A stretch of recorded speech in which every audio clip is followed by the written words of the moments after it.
Andika menyampaikan kenaikan pendapatan dan laba ini menunjukkan efektivitas strategi bisnis serta efisiensi operasional di seluruh segmen usaha.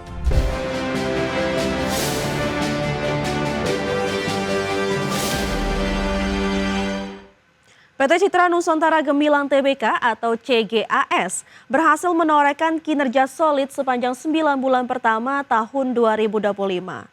Emiten energi bersih ini mencatatkan kenaikan pendapatan dan laba bersih didorong peningkatan permintaan gas dari sektor industri dan retail. PT Citra Nusantara Gemilang Tbk melaporkan kinerja positif sepanjang 9 bulan pertama tahun 2025. Pendapatan perusahaan mencapai Rp426,65 miliar atau naik 14% dibandingkan periode yang sama tahun lalu. Kenaikan pendapatan tersebut mendorong laba bersih perseroan tumbuh 8% menjadi Rp9,89 miliar. Direktur Utama Perusahaan Andika Purwonugroho menjelaskan, pertumbuhan ini dipicu peningkatan penjualan gas seiring naiknya permintaan compressed natural gas dari sektor industri dan retail. Andika menyampaikan kenaikan pendapatan dan laba ini menunjukkan efektivitas strategi bisnis serta efisiensi operasional di seluruh segmen usaha. Hal tersebut membuktikan bahwa perusahaan berhasil mempertahankan daya saing di tengah dinamika pasar energi nasional. Dari sisi likuiditas, kondisi keuangan perusahaan juga mengalami perbaikan signifikan. Arus kas bersih dari aktivitas operasi berbalik positif sebesar Rp808 juta dibandingkan defisit Rp20,71 miliar pada periode yang sama tahun sebelumnya. Sebagai pelaku utama di sektor energi bersih, perseroan terus memperkuat perannya dalam mendukung transisi energi nasional melalui inovasi, perluasan jaringan distribusi, dan kemitraan strategis. Perusahaan berkomitmen menciptakan nilai jangka panjang dan kontribusi menuju target net zero emission 2060. Tim Liputan IDX Channel.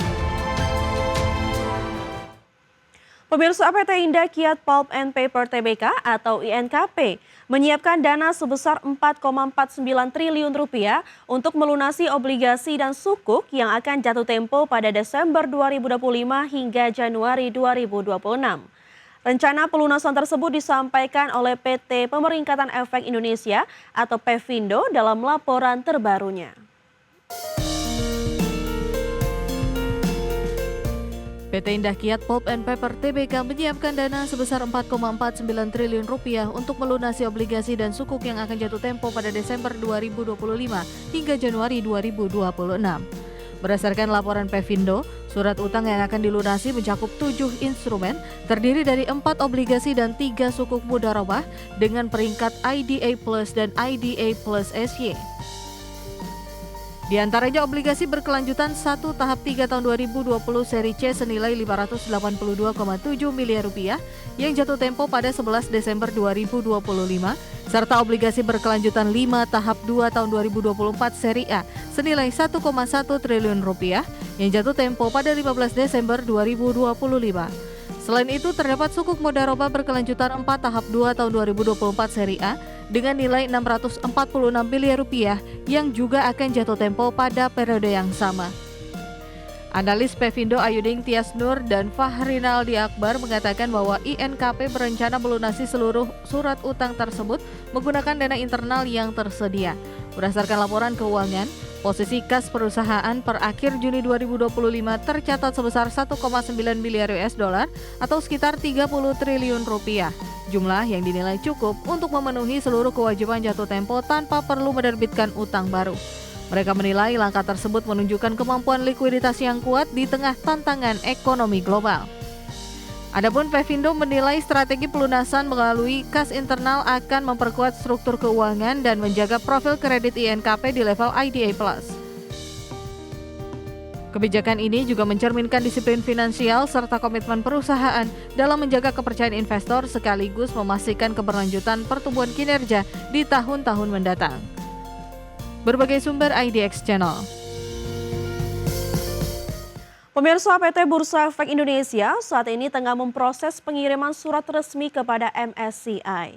Langkah komunikasi dengan MSCI ini bukan bentuk protes, melainkan langkah yang diambil sebagai upaya mengklarifikasi agar regulasi yang diterapkan MSCI bersifat adil dan konsisten di seluruh bursa dunia.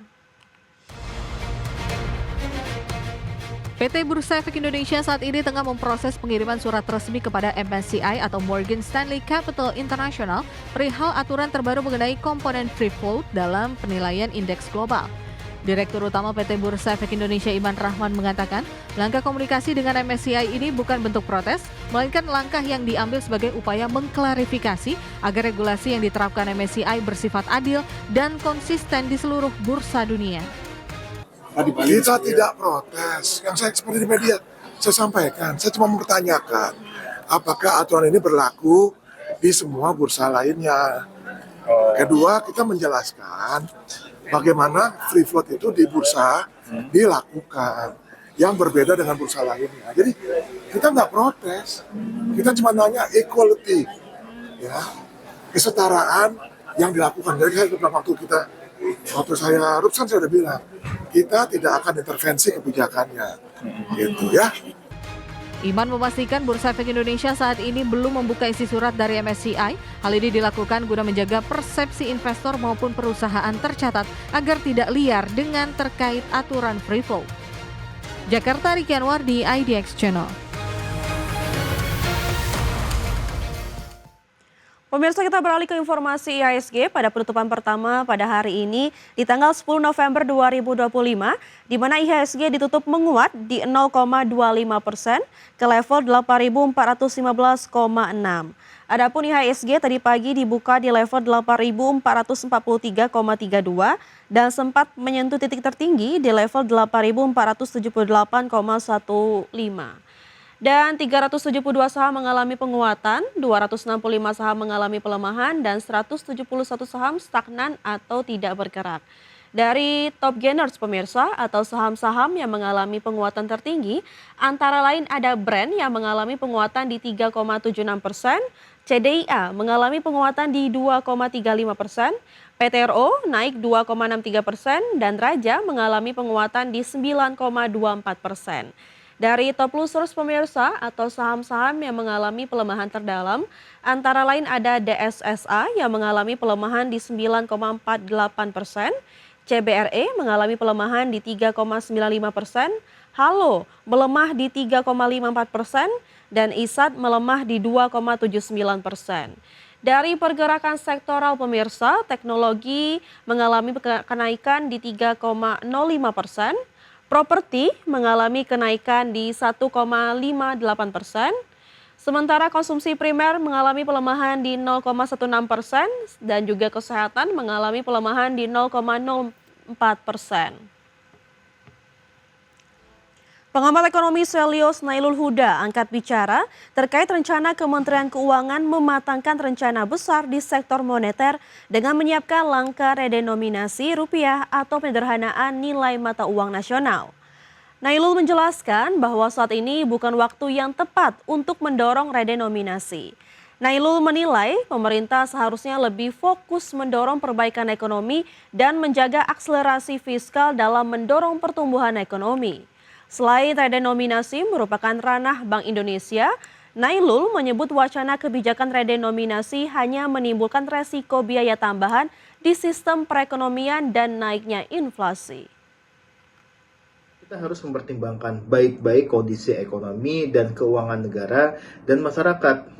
Karena kalau kita lihat dalam ekonomi sekarang ini, nampaknya masih tidak diperlukan redenominasi rupiah. Ada biaya redenominasi yang tinggi, di mana itu harus ditanggung oleh negara dan swasta. Swasta akan menanggung biaya untuk penyesuaian sistem kerja dan sebagainya. Ada biaya yang tidak sedikit, bahkan bisa mencapai ratusan miliar yang ditanggung oleh ekonomi kita.